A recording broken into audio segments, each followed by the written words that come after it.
திரு செங்கோட்டையன் அவர்களுடைய கட்சி பதவி அவர் வகித்த முக்கிய பொறுப்புகளில் இருந்து அவர் விடுவிக்கப்பட்டார்.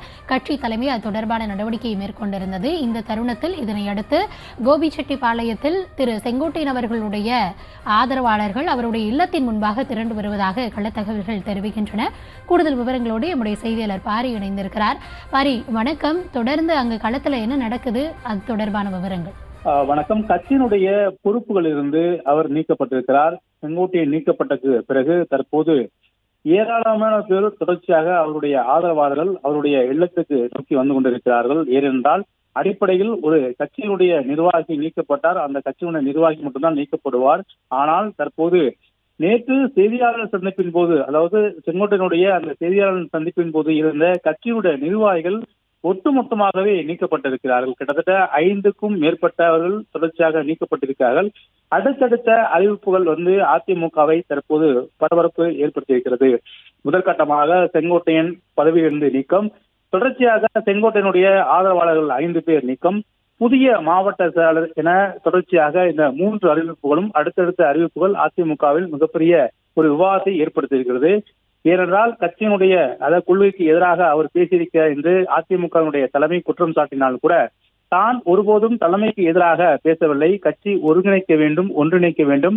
தொடர் தோல்விகளால் சிக்கி தவிக்கும் அதிமுகவை மீட்டெடுக்க கட்சியை விட்டு வெளியேறியவர்கள் அனைவரையும் ஒன்றிணைக்க வேண்டும் என்ற அடிப்படையில் தான் இந்த கருத்தை முன்வைத்தேன் என்று செங்கோட்டையன் தற்போது செய்தியாளர் சந்திப்பின் போது தெரிவித்தார். அது மட்டுமல்ல, ஜனநாயக முறைப்படி தன்னுடைய எனக்கு விளக்கம் கேட்டிருக்க வேண்டும் என்றெல்லாம் அவர் தெரிவித்தார்.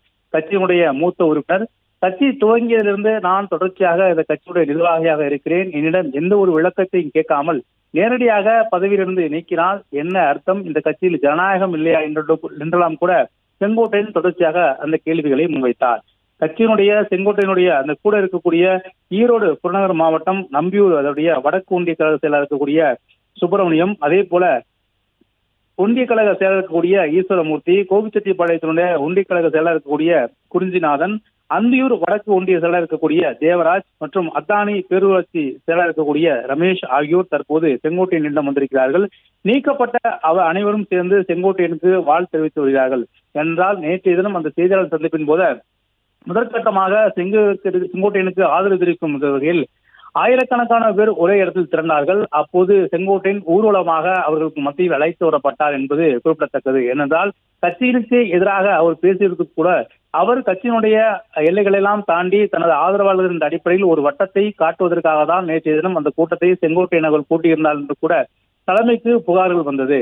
ஒரு செய்தியாளர் சந்திப்பு என்றால் அடிப்படையில் ஒரு செய்தியாளர் சந்திப்பு அந்த தலைமைக்கு எதிராக கருத்து சொல்லிவிட்டு போகலாம். ஆனால் நேற்று தன்னுடைய பலத்தை காட்டுவதற்காக ஆதரவாளர்கள் அனைவரையும் கட்சியினுடைய அலுவலகத்துக்கு வர வைத்து ஊர்வலமாக வரவழைக்கப்பட்ட செங்கோட்டையன் அவர்கள் செய்தியாளர் சந்திப்பு முடிந்த பிறகும் கூட பட்டாசு வெடித்து இனிப்புகள் வழங்கி அவர் பேசியதற்காக அந்த ஆதரவாளர்கள் மத்தியில் கொண்டாடப்பட்டார். இந்நிலையில் கொண்டாடப்பட்ட அந்த கொண்டாட்டத்திற்கு காரணமாக இருந்த 5 முக்கிய பொறுப்பாளர்களும் செங்கோட்டையனுடன் சேர்ந்து நீக்கப்பட்டிருக்கிறார்கள். தனக்கு விளக்கம் கேட்கப்படவில்லை என்று செங்கோட்டையன் கூறினாலும் கூட அவருடைய அந்த ஒரு கேள்வி மிகப்பெரிய விவாதத்தை எழுப்பியது. ஒரு மாவட்ட செயலாளர், முன்னாள் அமைச்சர், கட்சியினுடைய பொதுச் செயலாளர், முன்னாள் முதலமைச்சராக இருக்கக்கூடிய எடப்பாடி பழனிசாமியை நோக்கி 10 நாட்கள் கெடு விதிக்கிறேன் என்ற அவருடைய கேள்வி மிகப்பெரிய தாக்கத்தை அதிமுகவினுடைய தலைமைக்கு ஏற்படுத்தியிருப்பதாக தெரிகிறது. அதன் அடிப்படையில் தான் அவருக்கு இந்த திடீர் நடவடிக்கை என்று சொல்லப்படுகிறது.